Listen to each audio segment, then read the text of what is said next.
after Breeze's death in 2011,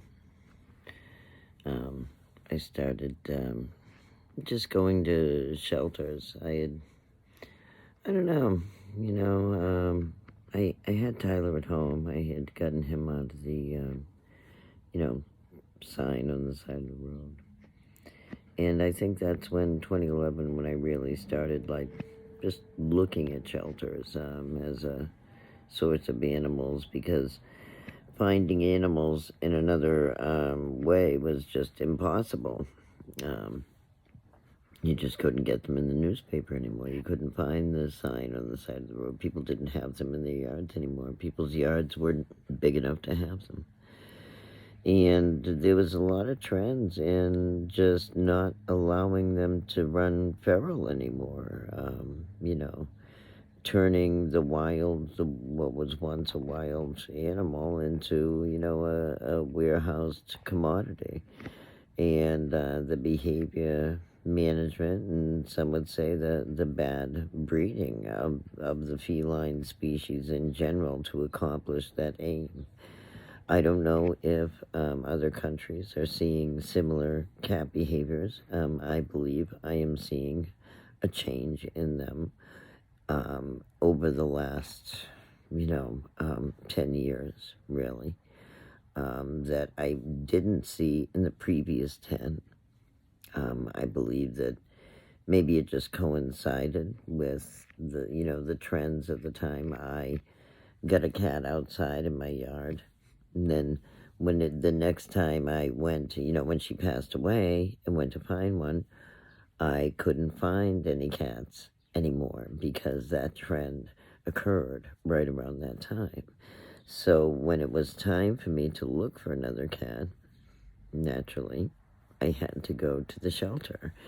If they didn't want me to look and observe them, then, maybe they should have left them out and about on the street, and I would have been happy to find my friend at any time out in the yard, but I couldn't. I had to deal with this monopoly influence in the pet world that was occurring at that time.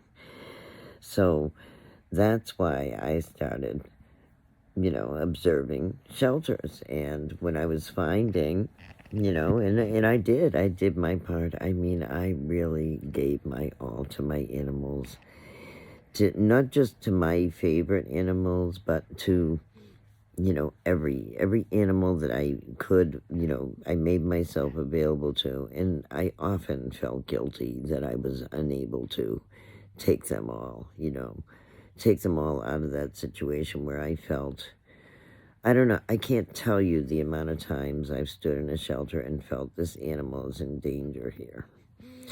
I cannot tell you. And then I go back the next day. It's to the point where I've actually gone back the next day to see if they're there, and they're suddenly gone. And suddenly no volunteer has heard their name or even knows which cat I'm talking about. They say, call the office. I call the office. They don't know which cat I'm talking about. They're also gone. So, I've seen this really, really disturbing trend in pet charities in the last 10 years. And I don't know if it's going to be part of something larger eventually. I would like it to be for the animals' sake.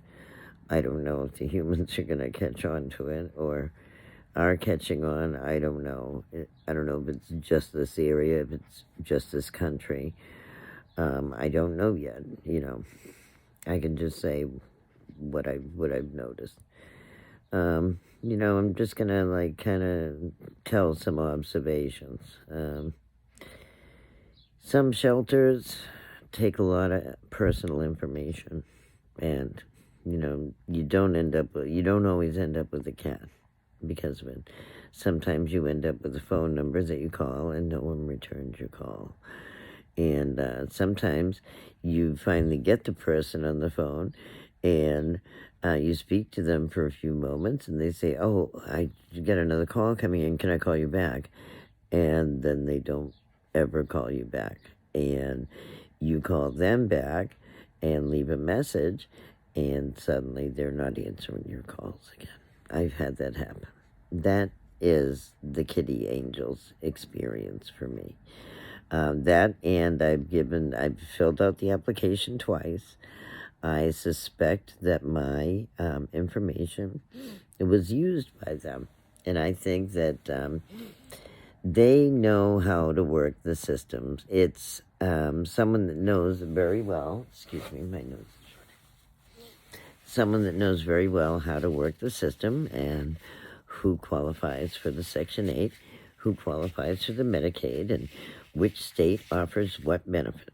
Well, New Hampshire has what's called a low-income spay or neuter program. It's out of Laconia, New Hampshire, and you need to be SSI qualified, I believe, or Medicaid qualified to qualify for this program. Now, if these pet charities have been collecting these IDs, and I know that these pet charities are aware who is on certain benefits because, they can look up their purchases. They can see a third of the month and someone buying in bulk. They can see when, someone has a check or a check date at a certain date. They can see when that money comes in. They can see when they're shopping. So they may even be, that might be the reason why some people fill out the application and may get a call back. I wouldn't know. I've never had it happen.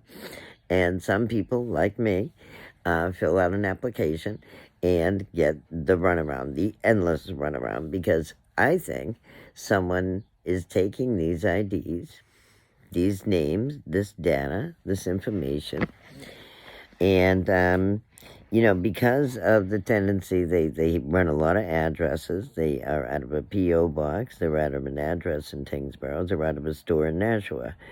There's a tendency to workplace mail forward and check forward, and then there's this PayPal thing on the internet, So I've had trouble with this phone. I've had trouble with my Wi-Fi, and I think it's because maybe somebody took an ID and started, gifting to their own PayPal that maybe shouldn't have. Started taking the qualified ID and traveling over borders. And this was just before, I filled out these applications just before this shelter, this particular shelter, the one that Tingsboro works with in conjunction with Nashua. The Nashua one was investigated for, bad accounting practices. Basically, they really fell into some shady accounting practices. There's all kinds of problems with veterinary science, I think, with the drugs involved with veterinary science and the fact that, animals are seen as disposable. They're not seen as something that they're accountable for. So, when they go missing, when they are killed, people aren't taking that very seriously, and those missing medications from those missing animals end up in a very human market, sadly.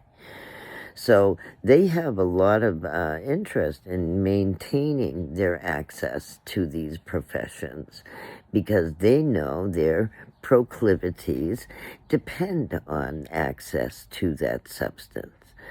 This has nothing to do with cats or what cats need. These people are abusive for another reason and taking it out on cats too. I just so happen to notice because I lost a best friend and I was looking for a new one.